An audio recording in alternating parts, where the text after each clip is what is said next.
and I'll ask John McDonnell to give us some comment on this proposal. All you want to hear from me is whether we're going to adopt the policy, isn't it? Yes.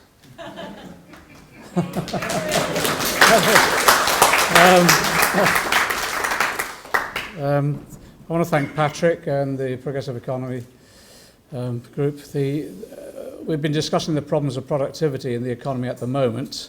The PEF seem to be resolving that problem with a number of the reports that they've been producing, the work that's been undertaken by their council members, which is absolutely staggering. Let me tell you where we're at and what the objectives are and why this is important. As a government, when we go into power, these are the key objectives and key challenges that we'll face. First of all, tackling climate change. The existential threat that we face as a result of climate change overrides everything. The second element of that is the grotesque levels of inequality that we face in our society, both individual inequality but regional inequality as well, some of the worst in Europe. Then there's the third element of the challenge, which is basically the quality of life of the people that we seek to represent. And it is always staggering. We're the fifth largest economy, and we can't feed our people, we can't house them, and we can't care for them. And the figures, 1.6 million food parcels handed out last year by the Trussell Trust. In terms of housing, 125,000 children being brought up in temporary accommodation, and the reports this summer of a number of them living in containers. And in care, 1 million people not receiving care, 87 people a day dying before they receive the care. That's the challenge we'll face when we go into government. And it's a steep hill to climb. And one of the key aspects of it is that there is a need, as demonstrated in the discussion so far, about the long-term, large-scale investment that we need within our economy and our society. And that investment will come from, yes, the public sector, public investment, and it will come from the finance sector. And it needs to be, pardon the expression, strong and stable over a long period of time. So what we've been trying to put together is a complete review and analysis and proposals on the architecture of the finance sector that we need for the future. So some of you have been involved, and I apologise if we've bored you at times, but some of you have been involved in the reports that we've commissioned and the discussions, the conferences, the seminars, the working groups that we've established. Some of you will remember we commissioned Graham Turner from CFI Economics to look at the finance sector overall on this one issue about why is it that we have such a large-scale finance sector and yet we're starved of long-term stable finance. And it was extraordinary, some of you remember the reports about how the productive economy was creating wealth and how that was going into largely property speculation rather than back into the productive economy, and not going into, in particular, the challenge of the fourth industrial revolution. So Graham came up with a proposal for a strategic investment board with BEIS, the Treasury, the Bank of England and others involved, and the use of macroprudential powers and regulation to, in some ways, direct finance more effectively in long-term stable investment.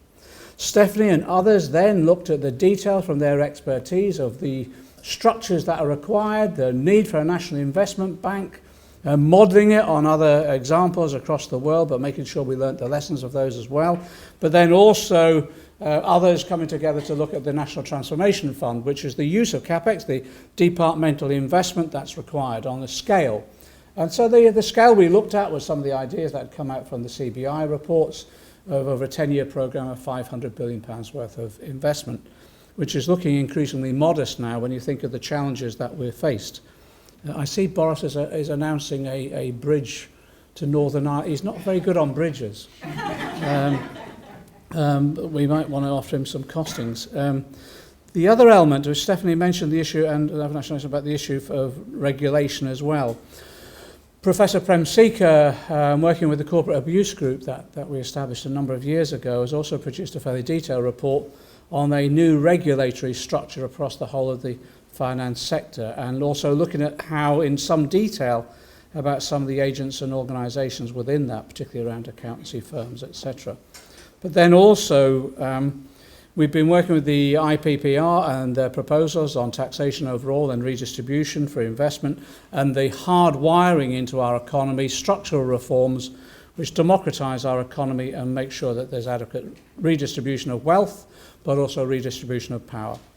Those are all the different reports and elements of the architecture that we've been systematically evaluating and bringing together a proposals so that when we go into government, we hit the deck running to restructure. But then, I have to say, along came Avinash. For a number of us, for a number of years, we've been campaigning for a Tobin tax. And occasionally, I was putting up amendments to finance bills in Parliament. Then the amendments were pretty embarrassingly moderate, just to have the Treasury commission an inquiry or investigation into the potential of financial transaction tax. And at that point in time, it wasn't enthusiastic, let me be diplomatic, it wasn't enthusiastically welcomed by elements within the Labour Party.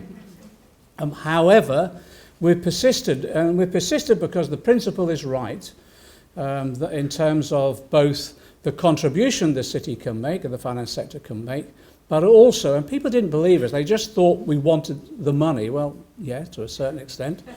But actually it was about stabilising and securing long-term investment.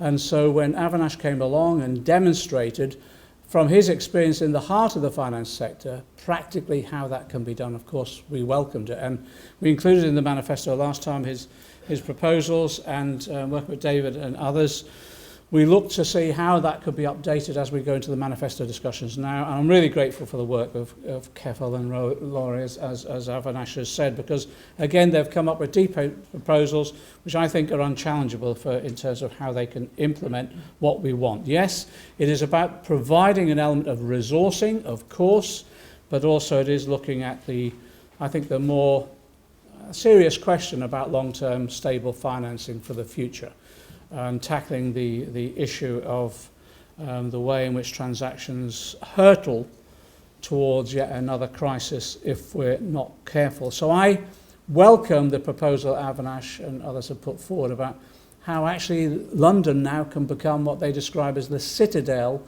of long-term finance. That's the way I think we can, in the future, ensure that we have a finance sector which is vibrant, meaningful and contributes constructively, not just to our own economy, but actually to the global economy as well. One of the elements that came out of our work too was exactly the global problems that we face. It came as a result of an interview by Gordon Brown, who last year launched a critique of the global institutions, basically saying they were not fit for purpose to tackling climate change or trade wars or the instability that we could possibly face. We then had an international social forum in which we invited representatives of social movements from across the globe to come and talk to us. And it was extremely interesting about the common ideas that were coming forward about the need to tackle climate change in particular, but also to make sure that we had the investment to do that in the global south. And again, I think the development of financial transaction tax here is important for how we secure long-term stable finance here. But again, what we want to do as well is, as a government, I hope soon, to start having that wider debate about the FTTs and Tobin taxes on a global scale. So the individual countries can look at how they can implement an FTT, but also how we can cooperate on some elements of global FTT. And that will require what Gordon Brown was suggesting, reform of the international institutions that we have at the moment, IMF, UN, World Bank.